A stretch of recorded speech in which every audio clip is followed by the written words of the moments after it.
हैं तुलसी बाबा, ढोर गंवार शुद्ध पशु नारी, ये सकल तारणा के अधिकारी। ढोर, आपने ढोल देखा है? देखा होगा। तो ढोल को पीटा जाता है कि बजाया जाता है? प्लीज मेरी बात को बहुत अच्छे से समझिएगा। किसी अनाड़ी के हाथ में ढोल दे दिया जाए तो वो ढम ढम ढम ढम ढम ढम करेगा, हाथ मारेगा, ठीक है। वहीं उस ढोल को कोई मास्टर बजाएगा तो उसमें से सुंदर रस द्वैरी निकलेगी और वो बजेगा।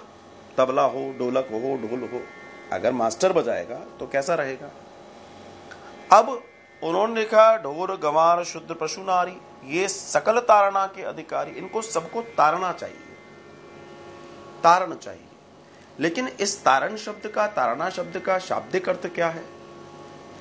इन सब को जरूरत है। आप जैसे ढोल को अगर आप पीटेंगे नहीं, अगर ढोल को आप पीटेंगे नहीं तो उसकी मधुरता कैसे निकलेगी? तो यहां ढोल को पीटना मतलब बजाना बोला गया है। गंवार, अब आप अपने से ले लीजिएगा, मतलब अपने से मतलब आपको गंवार न समझे, समझिएगा। कोई व्यक्ति है जिसमें कोई सेंस नहीं है, आपने उसको बोला भैया एक काम करो, हम थोड़ी देर में आते हैं, इस मिट्टी को उठाकर इस ड्रम में भर दो, ये जो मिट्टी पड़ी हुई है तब तक तुम, जिसको मैं लेबर बोलता हूं, तो मिट्टी को उठाओ और ड्रम में भर दो। आप थोड़ी देर बाद आए, आपने देखा कि मिट्टी तो उड़ गई लेकिन थोड़ी सी ड्रम में पड़ी है, थोड़ी सी बाहर पड़ी है। क्यों? क्योंकि उसको वो सही से काम करना ही नहीं आता था। अब उसको बोला भाई तूने क्या कर दिया, ये बात तो ठीक नहीं है। अरे साहब वो मुझे समझ में नहीं आता। तो जो गंवार है, जिसको नॉलेज नहीं है, आप उसको प्रेम से भी समझाओगे, वो नहीं समझेगा, तब आप क्या कहोगे? आप उसको ताड़ोगे। ताड़ोगे मतलब डांटोगे। अब ये डांटना उसके लिए अच्छा है या बुरा है? आप विचार कीजिए। डांटना उसके लिए अच्छा है या बुरा है? उसके बेहतरी के लिए बोल रहे हो। लेकिन ये यहां पर जो ताड़ना की बात है, तारण की बात है, अर्थात ये भी उसके उद्धार के लिए, उसके अच्छे के लिए आप बोल रहे हो, लेकिन डांट कर बोल रहे हो।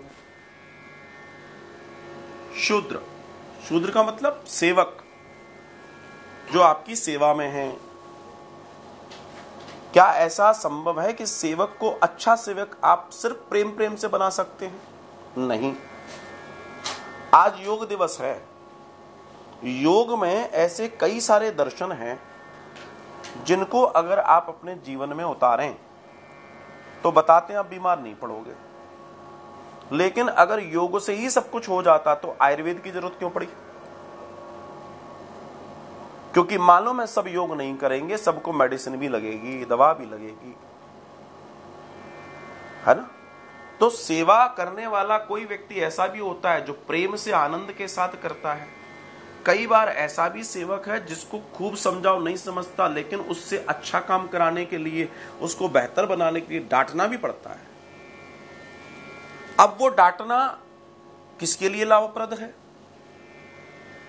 अगर उस सेवक को आप बेहतर बनाना चाहते हैं, अच्छा बनाना चाहते हैं, तो वहां उसको डांटने की, अर्थात उसको समझाइश देने की चर्चा की गई है। पशु, पशु, हम गौ माता को पूजते हैं। मैं उदाहरण वही दूंगा जो आप समझ पाएंगे। हम गौ माता को पूजते हैं, लेकिन वही अगर गौ माता सामने से दौड़ी चली आ रही है सींग लेके और आपको उठा के फेंकने वाली है, तो आप क्या करोगे? आप उसको धकेलोगे, डंडा दिखाओगे, आप उसको दूर ले जाने का प्रयास करोगे। किस लिए करोगे? कि चोट न लग जाए, इसलिए करोगे ना। एक पागल कुत्ता आपकी ओर दौड़ा दौड़ा आ रहा है, आप कहो नहीं जी पशु हिंसा नहीं करनी चाहिए। ठीक है, आप पशु हिंसा नहीं करो, आपकी हिंसा हो जाएगी। हो जाएगी कि नहीं? एक बड़े प्यारे संत थे, प्यारे ही थे वो, तो वो धीमे धीमे अपने आप को सब कुछ समझने लगे। एक बड़े गुरु के चेले थे।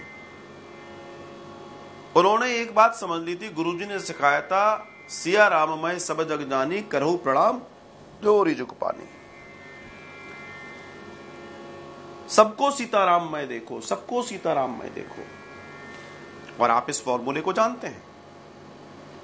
एक बार की बात थी, वो मार्ग में खड़े हुए थे, एक सामने से पागल हाथी बिदक गया। वो दौड़ा चला आ रहा है, लोग बार बार, जितने लोग सड़क में, सब दौड़ दौड़ के अपने घरों में कहीं कहीं घुस। अब लोग उनसे कह रहे भैया रुक आ जाओ। बोला नहीं, सिया राम मैं सब जग जानी। इस हाथी में भी तो सिया राम है। लोग छतों से चिल्ला रहे हैं भैया आ जाओ, भैया आ जाओ, भैया हट जाओ, संत महाराज हट जाओ, महाराज हट जाओ। अरे मैं क्यों हटूं, सब में राम सीता है। हाथी आया, सूंड लगाया और 50 फुट ऊपर उठा के सीधे पटक दिया। हड्डियां वड्डियां राम राम हो गया। लोग उनको उठा के अस्पताल ले गए, थोड़ा बहुत करवाया, जो भी हुआ। 2-4-10 दिन बाद छुट्टी हुई। बोला मुझे गुरुजी से मिलना है। गुरुजी ने मुझे उल्लू बनाया और गुरुजी के पास ले गए साहब उसको। गुरुजी के पास जाके खड़ा हो गया तन के, आपने मुझको गलत बोला। क्या गलत बोला भाई तुमसे? आपने बोला सिया राम मैं सब जग जानी, करहूं प्रणाम जोरी जुग पानी। मैंने इस फॉर्मूले को जिंदगी का पूरा ध्येय बना लिया था। जब आपने कहा था सब भगवान है, सब भगवान की माया है, तो फिर उस हाथी ने मुझको उठा के क्यों फेंका? गुरुजी ने कहा लाला, किसी भी चीज के पीछे विवेक भी उपयोग होता है।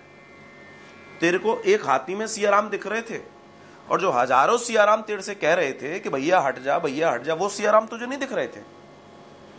एक सियाराम तो तुझे दिख रहे थे, लेकिन बहुमत वाले सियाराम की तरफ देख लेता, जो पूरी दुनिया भर के लोग तुझसे चिल्ला चिल्ला के कह रहे थे हट, तो उनमें सियाराम क्यों नहीं दिखे? तो ऐसे लोग हैं। तो पशु के लिए अगर वो आपके पास आएगा तो आप उसको ताड़ना दोगे, फिर आप उसको मारोगे, या आप उसको भगाओगे, या आप उसके साथ कुछ ना कुछ करोगे। अब बात आती है नारी की। नारी के ताड़ना, अब ये तो इंसान हो गई, तो इनकी ताड़ना का हिसाब किताब क्या है? तो सुनिए, जब एक बच्ची जन्म लेती है, बहुत ध्यान से सुनिएगा, जब एक बच्ची जन्म लेती है तो उस बच्ची के जीवन पर माता और पिता, खास तौर से पिता का दायित्व होता है कि वो उस बच्ची की देखरेख करे। राइट? जैसे जैसे वो बच्ची बड़ी होने लगती है, फिर ये दायित्व धीमे धीमे बंटता है, उसके भाई की तरफ जाता है। जब उसकी माँ कहती है बेटा अपनी बहन का ख्याल रखना, धीमे धीमे युवानी तक उसका भाई उसकी देखरेख करता है। इसको पिता भी करता है, भाई भी करता है। फिर उस लड़की को माता पिता कन्यादान करके एक पुरुष को सौंपते हैं, और वो पुरुष फिर अग्नि को साक्षी मानकर कहता है कि मैं इसका ध्यान रखूंगा। ध्यान दीजिएगा। उसके बाद फिर उस लड़की को एक संतान होती है, वो पुत्र होता है। फिर वो पुत्र बड़ा होता है, तब पिता जब खत्म होने लगता है तो पिता कहता है तू अपनी मां का ध्यान रखना। एक स्त्री बचपन से लेकर 55 अर्थात उस अवस्था तक पुरुष के आश्रय में रही। अर्थात आश्रय से मतलब उनकी अनुरक्षा में रही, उनके द्वारा संभाल कर रखी गई। क्यों? क्योंकि स्त्री को शास्त्र में रत्न कहा गया है। रत्न, और रत्न को खाली नहीं छोड़ा जा सकता भैया। इसलिए समाज के कुप्रभाव से बचाने के लिए उन्हें बार बार टोका जाता है, बार बार समझाया जाता है। ये ताड़ना वो ताड़ना नहीं है जो ढोलक के साथ हो रही थी। यहां अलग अलग चीज के अलग अलग मायने हैं। यहां स्त्री को बार बार उलाहना दिया जा रहा है कि रात को अकेले नहीं जाना है, और जाओगे तो परिणाम पूरे देश ने देखे। नहीं मानने को तैयार है। लोगों में नहीं बैठना है, हंसी मजाक ज्यादा खुले लोगों में नहीं करना है। क्यों? क्योंकि वो रत्न है, उसे बड़ा संभाल के रखा जाना चाहिए। एक भजन में सुनता था, उसे एक बहुत अच्छी लाइन थी, बेटी कितनी भी प्यारी हो घर घर में घुमाना ना चाहिए। छोटी मोटी बात नहीं है, बहुत बड़ी बात है। और अगर आप मेरी बात को नहीं, अगर इस बात को दूसरे दृष्टिकोण से देखें तो आज देख लीजिए समाज में क्या हो रहा है। जीवन में कोई भी चीज किसी ने लिखी है विद्वान ने, तो उसके अलग अलग पॉइंट ऑफ व्यू को उसको देखना जरूरी है, उसका अलग अलग दर्शन है। गोस्वामी तुलसीदास जैसे महान संत अगर कुछ लिख रहे हैं तो उसका मतलब फिर उसके लेवल से ही समझा जाएगा, किसी और के लेवल से नहीं समझा जाएगा। भगवान श्री राम ने भी ताड़ना दी श्री सीता जी को, मैंने बताया, पर किस बात के लिए? तुम्हें इस तरह से श्रृंगार नहीं करना चाहिए, ये शोभा नहीं देता। जबकि भगवान क्यों कह रहे हैं? क्योंकि भगवान प्रेम करते हैं सीता जी से। क्यों कह रहे हैं? कोई लोग ऐसा ना सोच रहे, बताओ वनवास से लेकर आ रहे हैं और श्रृंगार करे बैठी है ये स्त्री, दूसरों के यहां थी। अब ये ताड़ना तो है, लेकिन किसके पक्ष में? श्री सीता जी के पक्ष में है। श्री सीता जी श्री राम और लक्ष्मण के बीच में रही हैं। सीता जी आगे नहीं रही, सीता जी पीछे नहीं रही। आपने जितना दर्शन देखा होगा, राम आगे हैं, बीच में सीता जी हैं, पीछे लक्ष्मण है। स्त्री को ऐसे रखा जाता है। स्त्री दुनिया की सबसे बहुमूल्य चीज है, लेकिन थोड़े से कड़वे शब्द बोल रहा हूं, जब बहुमूल्य चीज खुली छूट जाती है तो लुट जाती है, बर्बाद हो जाती है। ये जीवन में हर व्यक्ति को समझने की जरूरत है। और जो खुल रहे हैं वो लुट भी रहे हैं और बर्बाद भी हो रहे हैं, और ये सब जानते हैं। मुझे बहुत ज्यादा कहने की आवश्यकता नहीं है। तो जो दर्शन शास्त्र की बात है, वो दर्शन ये कहता है कि भैया सामाजिक ताने बाने जो शुरू से प्रारंभ काल से बनाए गए, वो आज भी ही उतने सार्थक हैं जितने पहले सार्थक थे, उतने ही रहेंगे। बस अंतर इतना है, अगर हम सभी लोग, चाहे पुरुष हो या स्त्री हो, अपने दायरों में रहेंगे तो आप ध्यान रखना, हम समाज को बेहतर बना पाएंगे, बेहतर कर पाएंगे, एक बेहतर जीवन की शुरुआत कर पाएंगे। ये बहुत बहुत आवश्यक है।